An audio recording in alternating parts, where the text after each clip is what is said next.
because now we're being done by Idris Ahmedi.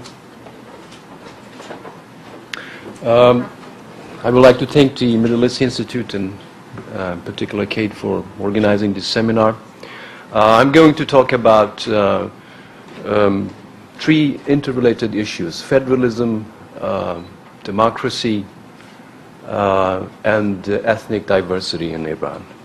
Like many countries in the Middle East, Iran is multi-ethnic, even though it is trying to project an image of itself as being ethnically or nationally homogeneous. And it is generally perceived as being a mono-national or mono-ethnic country in many parts of the world. Like all states in the region, the Iranian state embarked on a project of nation building at the beginning of the 20th century. Nation building in Iran was essentially an attempt to create a monolithic entity called the Iranian nation by suppressing ethnic diversity within the country and by imposing Persian ethnic identity on the other ethnic groups. Yet, 80 years later, 80 or 19 years later, not only has nation building in Iran failed, but the official nationalism and the official notion of nationhood in Iran are being challenged by the non-Persian ethnic groups. However, not all ethnic groups in Iran are politically significant. By politically significant, I mean that they have explicit political demands for recognition as distinct ethnic or national groups, and that they have shown organized resistance to the government. Two ethnic groups, two major politically significant ethnic groups, the Azeris, which is the second largest group, and the Kurds, they managed to set up their own autonomous republics following the Second World War.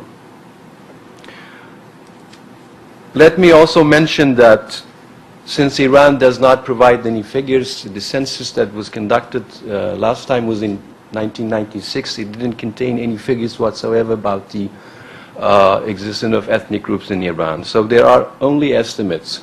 For example, one estimate by the Central Intelligence Agency is that the Persians in Iran constitute no more than 51%. Next to them are the Azeris, or Azeri Turkish-speaking people, which is 24%.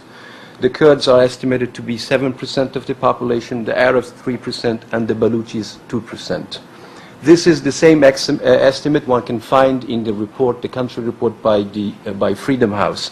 The Library of Congress, however, has a somewhat different estimate. According to them, the Persians constitute 65% of the population, the Azeris 16%, the Kurds 7%, the Arabs 2%, and the Baluchis 2%. So we do not really know we do not have exact data about the ethnic composition of the country, but these ethnic groups are politically significant in the sense that I alluded to.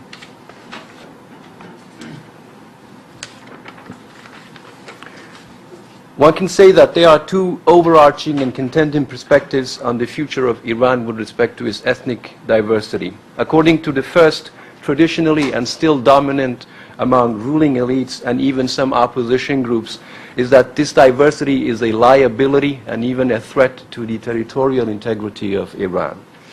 According to the second perspective, which is that of political actors representing the politically significant minorities or ethnic groups in Iran, this diversity would not only facilitate the transition to meaningful democracy, but will also serve as a form of checks and balances in order to safeguard democracy in the country.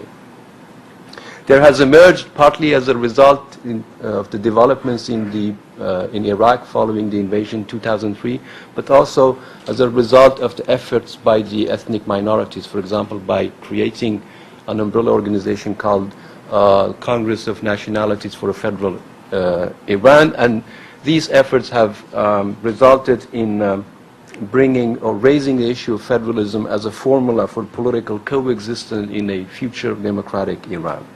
I will be advancing two arguments very briefly. First, it is a myth that the ethnic diversity in Iran is a threat to the country's territorial integrity. I shall propose an explanation to why this myth is maintained. Second, My second argument is that if a federal polity is to materialize in the future in Iran, its form and structure will ultimately be determined by the internal balance of power between the ethnic groups rather than the force of moral and political arguments. So,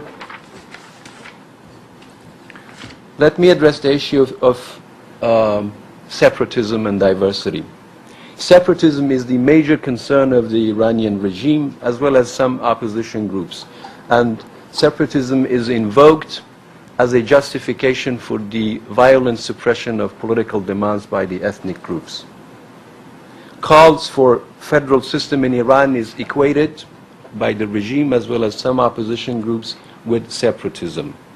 Yet the stated demands of the Kurds, the Azeris, the Baluchis, and the Arabs are not separation from Iran, but peaceful coexistence within a federal Iran. So, why the persistent reference to separatism? In my opinion, it is less motivated by a concern over the territorial disintegration of Iran than it is a concern about changes in the status quo, changes in the existing relations of power. By existing relations of power, I mean the uneven distribution of not only socio-economic resources, but also, and more significantly, the uneven distribution of socio-cultural status. For example, as concerned the first aspect, we have the province of Khuzestan, where the Arabs, most of the Arabs reside. It is the oil-richest region of Iran, yet it is the most underdeveloped and one of the poorest regions of the country. And as to the second aspect, the uneven distribution of socio-cultural status, Persian is the only official language of the country, and Persian is the only language of instruction in the schools, whereas Kurdish, Azeri, Baluchi, and Arabic,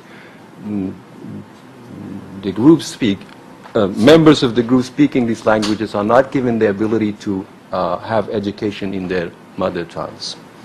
Furthermore, these groups are stigmatized as backward and culturally inferior. So the real problem in Iran is the existing relations of power, which is a relation of domination and subordination. So federalism, one could say, is actually a formula to change the existing relations in Iran, relations of power. Federalism is consequently less a threat to Iran's territorial unity as it is to the official nationalism and the official notion of nationhood in Iran. If Iran becomes a federal state, not only would it have an effect on the existing distribution of socio-economic resources and privileges, it will also undermine the myth of mononationality in Iran and bring about a change in existing identities and roles. In short, federalism is as much about the redistribution of material resources as it is about redefinition of identities. And in my opinion, when I say that the constant invocation, the constant reference to separatism with regard to the issue of ethnic diversity is basically a resistance to the idea of having the identities of Iran, the current identity of Iran, being redefined. Two arguments in support of federalism in Iran. One of them has been pointed out by the organizations, among them the leader of the Kurdistan, the current General Secretary of the Kurdistan Democratic Party, Mustafa Hijri, is that Iran is a rentier state. As a rentier state, oil revenues account for 80% of the Iranian state's financial resources. What is peculiar, or the peculiar quality of rentier states is the kind of consequences that they generate. The state becomes autonomous from its society. It spends its oil wealth on patronage and resists calls for democratization. We see in the European experience the emergence of a bourgeois class, the importance of taxation in order to have a relation of interdependence between the state and society. This is lacking in Iran. So in this regard, it has been suggested that, in fact, by accommodating the ethnic diversity of Iran, by having constitutional by recognizing it constitutionally and by federalizing Iran, one could in fact the diversity could serve as a form of checks and balances in a way to overcome the problems associated with the rentier state. The second argument, which I think, and this one is my own argument, which I think is equally important, is that there is an imbalance between state and nation boundaries in Iran. This has created a state that is by nature a paranoid state. It perceives constant internal and external threats, and this perception has been exacerbated by the establishment of a sectarian Shiite theocracy in Iran. So it engages in arms race as well as revisionist and destabilizing foreign and security policies. For example, the cynical exploitation of the Palestinian issue in Iran is as much an attempt to compensate for the incongruence, for the imbalance that exists between state and nation in Iran, as it is, of course, a calculated policy to undermine the position of Israel in the region. So, in other words, given the fact that we have a sectarian regime in Iran, it externalizes its incongruence problem, which is a domestic problem. So, imagine having Iran being a federal state with the ethnic diversity having a stake in the affairs of the state. It will serve not only as a checks and balances in the domestic and internal politics of the state, but will also constrain the foreign and security policies pursued by the state. Imagine the nuclear issue. Imagine support for Hamas and Hezbollah. If it were a federal state where the other groups would have a say on the foreign policy, I'm sure if you think of the logical outcome of it, it will certainly be a different policy.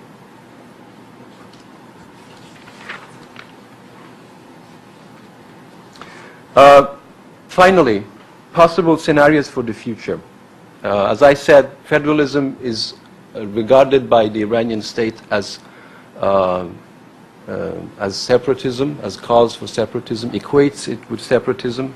The same goes for some of the opposition groups. I think that people in the Green Movement has this, at least some people in the Green Movement have a similar perception, and that's the reason why, as Sharif mentioned, there is no trust between the ethnic groups and the Green Movement. Hence, there is no cooperation between the various ethnic groups in the country and the Green Movement. But assume that Iran becomes a democracy.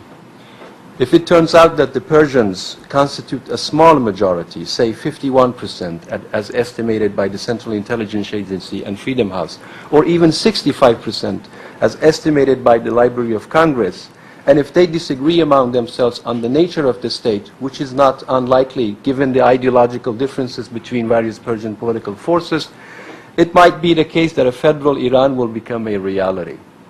Provided, of course, that the other ethnic groups can build a coalition for the realization of a federal Iran that gains the support of the majority in the country. The second scenario is that currently, if their Green Movement succeeds in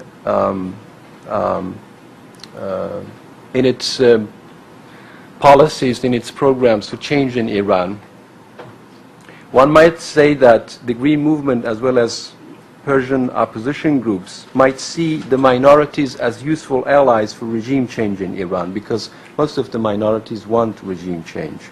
In such a scenario, they would have to offer these groups some form of commitment to federal arrangements in return for their trust and cooperation.